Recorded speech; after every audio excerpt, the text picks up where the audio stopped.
Καλησπέρα σας. Καλώς ορίσατε στο κανάλι μας, εδώ στο Charm. Χαιρόμαστε πολύ που είστε μαζί μας.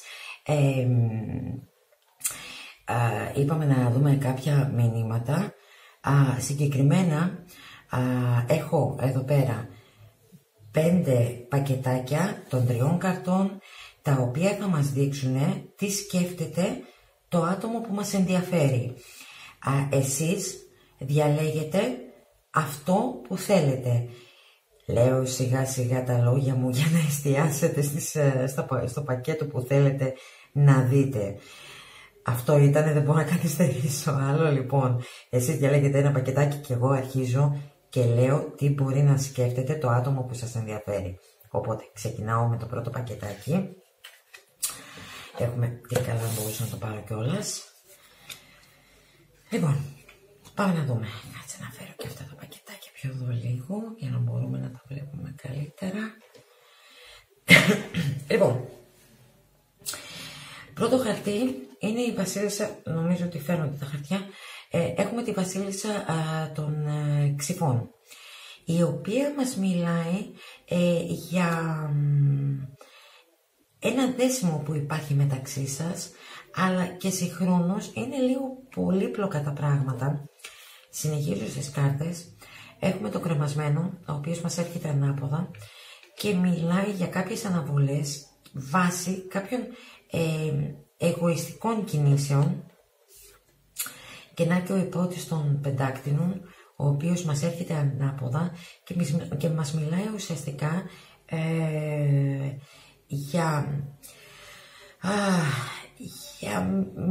για την αναβλητικότητα πάλι, για κινήσεις ουσιαστικά χωρίς αποτελέσματα.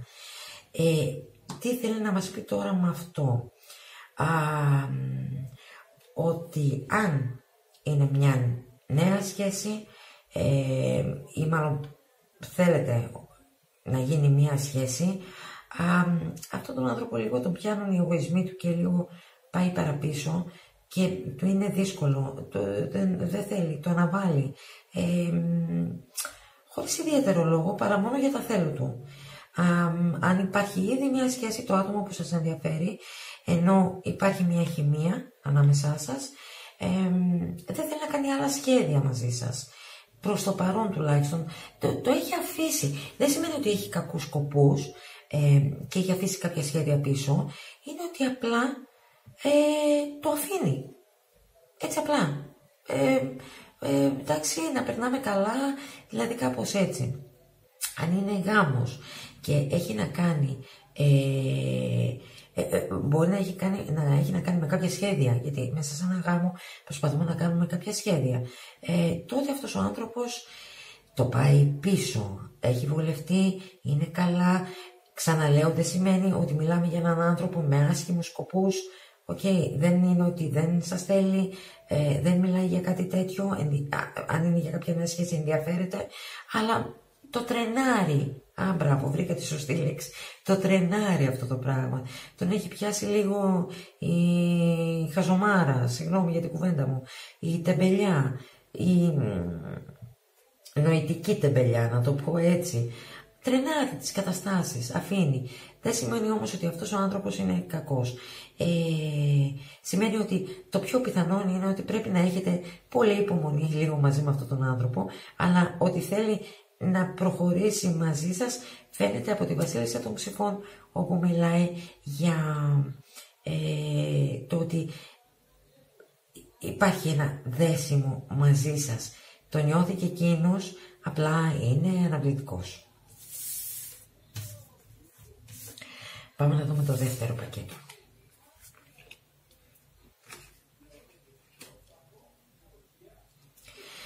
Λοιπόν, πρώτο χαρτί. Έχουμε τον βασιλιά των πεντάκτηνων. Μας μιλάει για έναν άνθρωπο ο οποίος είναι ίσως και καλά οικονομικά, έτσι. Είναι γενναιόδωρος. Τα πεντάκτηνα έχουν να κάνουν με τα φυσικά αγαθά. Έχει μια δουλειά. Είναι καλά. Όσον αφορά το συγκεκριμένο κομμάτι, το 5 των κυπέλων, με συγχωρείτε, το οποίο έρχεται σε ορθή θέση και μας μιλάει όμως για μία δυσαρέσκεια. Και εδώ έρχεται η σελήνη, η οποία είναι ανάποδα, και προφανώς αυτή η δυσαρέσκεια και λίγο, όχι ακριβώς αποξένωση, αλλά λίγο το ότι γυρνάει την πλάτη, οφείλεται σε κάποιες παρεξηγήσεις, πολύ πιθανόν να είναι κάποια νέα γνωριμία, οφείλεται σε κάποια λάθη, αν είναι ήδη σχέση ή γάμος, έχουν παιχτεί δηλαδή κάποια λάθη και αισθάνεται άσχημα. Αν δεν σας το δείχνει αυτός ο άνθρωπος, παρατηρήστε το και θα το δείτε. Κάποιες παρεξηγήσεις έχουν παιχτεί, κάποια μπερδέματα έχουν γίνει, κάποια λάθη. Υπάρχει δηλαδή λίγο μια συναισθηματική αστάθεια μέσα του, όχι ότι δεν θέλει καμία σχέση, απλά είναι λίγο δυσαρεστημένος με μια κατάσταση. Αυτό είναι που βλέπω ουσιαστικά.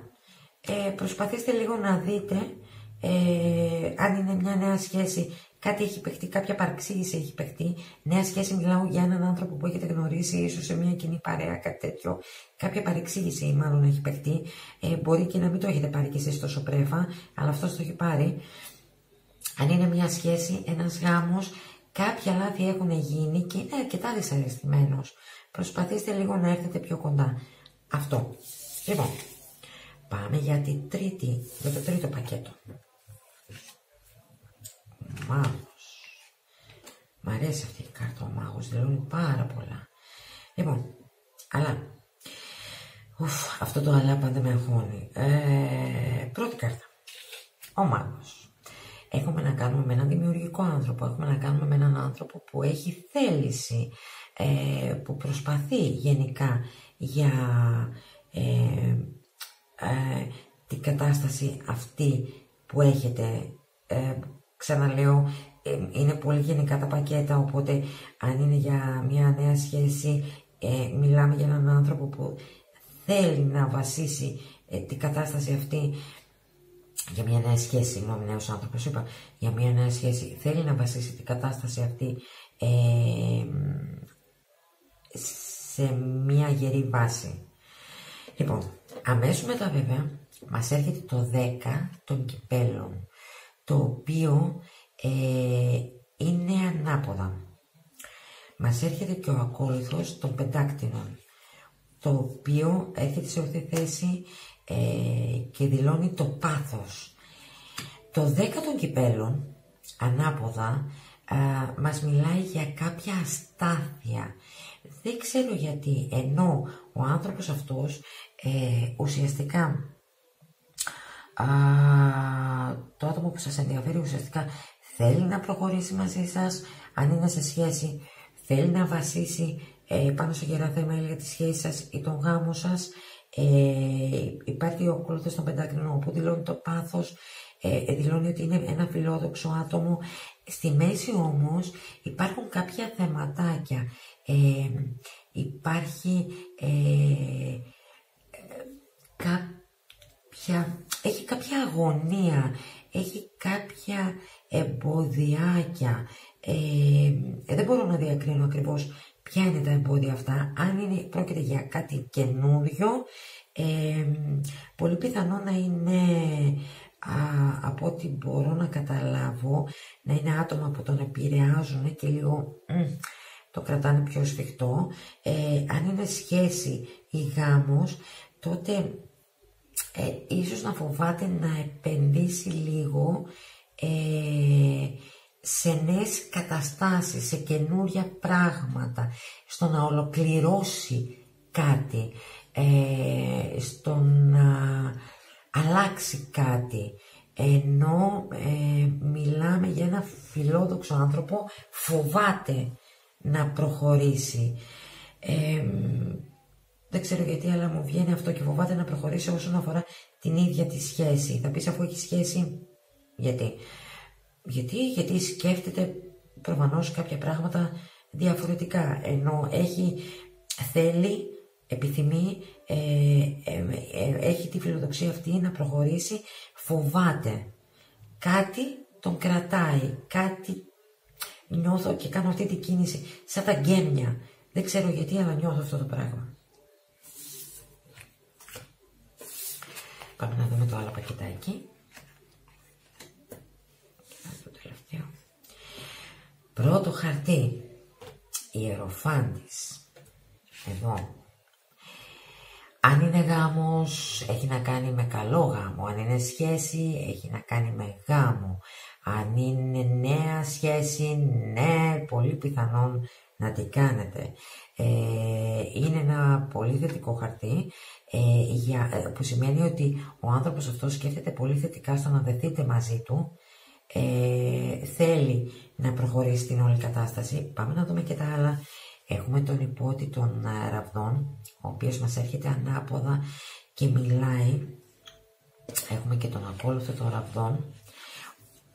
Λοιπόν, θα αρχίσω από τον ακόλουθο των ραβδών, ο οποίος μιλάει για αναζήτηση της ελευθερίας. Και εδώ είναι που έρχεται με τον υπότη των ραβδών σε σύγκρουση. Τι θέλω να σας πω με όλο αυτό? Τι θέλει να πει ο ποιητής? Θέλει να πει ότι ενώ έχει τη θέληση να προχωρήσει μαζί σας, αν είστε κάτι καινούριο, να κάνει κάτι μαζί σας, τον κρατάει όμως η αναζήτηση ελευθερίας του ότι ναι βρε παιδί μου, μπορώ να είμαι σε μια σχέση, αλλά θα χάσω αυτό που έχω, ή ακόμα και στη σχέση. Στο γάμο τώρα, μπορεί να νιώθει καλά έτσι όπως είναι και εσείς να κάνετε σχέδια να προχωρήσετε και να πει μια χαρά είμαστε έτσι, γιατί να το προχωρήσω? Ενώ έχει θέλει να είναι μαζί σας, είναι πολύ ωραία, εκεί τον πιάνει λίγο θέλω να είμαι όπως είμαι. Είμαι μια χαρά όπως είμαι ελεύθερος έτσι, την ελευθερία τη δική του, όπως την έχει εκείνο στο μυαλό του, παρασύρωμαι και μιλάω για άντρες συνήθως, όπως την έχει εκείνος ή εκείνη στο μυαλό, αλλά κάπου εκεί τον πιάνει και σταματάει κάποια σχέδια, σταματάει κάποια πράγματα. Δηλαδή, αν είναι για νέα σχέση, ναι, θέλει πολύ, αλλά κάπου το σκέφτεται. Είναι λίγο τα συναισθήματά του, όχι τα συναισθήματά του, οι σκέψεις του ταλαντεύονται. Αν είναι σχέση επίσης, αν και είναι να, ας πούμε, θέλετε να προχωρήσει για γάμο, ξανά οι σκέψεις του ταλαντεύονται. Ενώ θέλει, φοβάται, κάπου κάνει λίγο πίσω. Είναι λίγο περίεργα τα πράγματα. Ξαναλέω όμως, έχει βγει ο Ιεροφάντης, έτσι, βασικό χαρτί, σας θέλει. Λοιπόν, τελευταίο πακέτο, μάλιστα. Στη μέση μας πέφτει ο ακόλουθος των ψηφών, ο οποίος μιλάει για χειραγώγηση, μιλάει για μπερδέματα, μιλάει ίσως και για απάτη. Να ξεκινήσω λίγο με αυτό. Μάλλον ήδη ξεκίνησα με τον ακόλουθο των ψηφών, συνεχίζω με αυτό. Είναι το 7 των πεντάκτηνων, το οποίο μας έρχεται σε σωστή θέση και μας μιλάει για υπομονή, μας μιλάει για συνέπεια. Θεωρεί ότι ήταν συνεπής στις κινήσεις του, σωστός στις κινήσεις του και ουσιαστικά πληγώθηκε. Και εδώ είναι το χαρτί της πληγής, του πόνου. Ο άνθρωπος αυτός είναι πληγωμένος σύμφωνα με το μυαλό του, και το λέω το σύμφωνα με το μυαλό του γιατί καμιά φορά μου γράφεται «Μα ξέρεις τι μου έκανε» και όμως σκέφτεται έτσι. Εγώ δεν μπορώ να ξέρω. Εγώ αυτό που ξέρω είναι ότι ουσιαστικά αυτός ο άνθρωπος νιώθει πληγωμένος ενώ πιστεύει ότι έχει δώσει πολλά. Οπότε αν θέλετε να είστε κοντά του, δεν ξέρω τι κατάσταση, προσπαθήστε να τον πλησιάσετε, να επουλώσετε ίσως αυτόν τον πόνο, ίσως μπορεί να είναι και για κάτι άδικο. Αλλά αυτό πιστεύει ότι έχει απατηθεί. Η απάτη δεν σημαίνει μοιχεία, δεν σημαίνει και καλά κάτι τέτοιο. Πιστεύει όμως ότι έχει, ωραία, να το πω αλλιώς, έχει εξαπατηθεί ίσως. Τον έχετε κοροϊδέψει. Αυτό νιώθει περίεργα και έχει πληγωθεί. Βλέπουμε ένα πολύ άσχημο χαρτί όσον αφορά τα συναισθήματα και τον έρωτα. Το 3 των ξυφών είναι λύπη, είναι πόνος, είναι πληγή. Ίσως θα έπρεπε να τον πλησιάσετε και να έρθετε λίγο, να τον πλησιάσετε και να έρθετε λίγο πιο κοντά. Αυτά λοιπόν ήταν τα 5 πακετάκια και αφορούν τι σκέφτεται το άτομο που ενδιαφέρεστε. Λοιπόν, ευχαριστώ πάρα πολύ που παρακολουθήσατε το βίντεο. Προσπαθήστε από ό,τι λέω, πάντα το λέω, σε κάθε βίντεο προσπαθώ τουλάχιστον, το θυμάμαι να το λέω, σύμφωνα με αυτά που λέω να φιλτράρετε και τις δικές σας καταστάσεις. Είναι πολύ γενικά τα ρεξίματα, δεν είναι κάτι προσωπικό, οπότε προσπαθώ και εγώ να ερμηνεύω σύμφωνα με όσες καταστάσεις μπορώ να πιάσω. Πολλές φορές δηλαδή μπορείτε να μου πείτε να έγινε αλλά ήταν από την πλευρά του αυτό. Ειλικρινά είναι λίγο περίεργα τα πράγματα όταν έχεις να κάνεις με γενικό ρίξιμο, έτσι. Προσπαθώ όμως να κάνω ό,τι καλύτερο μπορώ για να πιάσω όλες τις καταστάσεις, όσες καταστάσεις μπορώ, σύμφωνα με τις κάρτες ταρό που έχω. Ευχαριστώ πάρα πολύ. Μην ξεχνάτε, στις 16 του Γενάρη θα κληρώσουμε ένα άτομο από τα άτομα που είναι γραμμένα στο κανάλι μας και θα κάνουμε δώρο μία προσωπική πρόβλεψη. Οπότε ο διαγωνισμός ισχύει μέχρι τις 15 του Γενάρη. Ευχαριστώ πάρα πολύ και πάλι. Φιλιά πολλά σε όλους. Εύχομαι το 2019 να είναι η πιο όμορφη χρονιά που έχετε περάσει.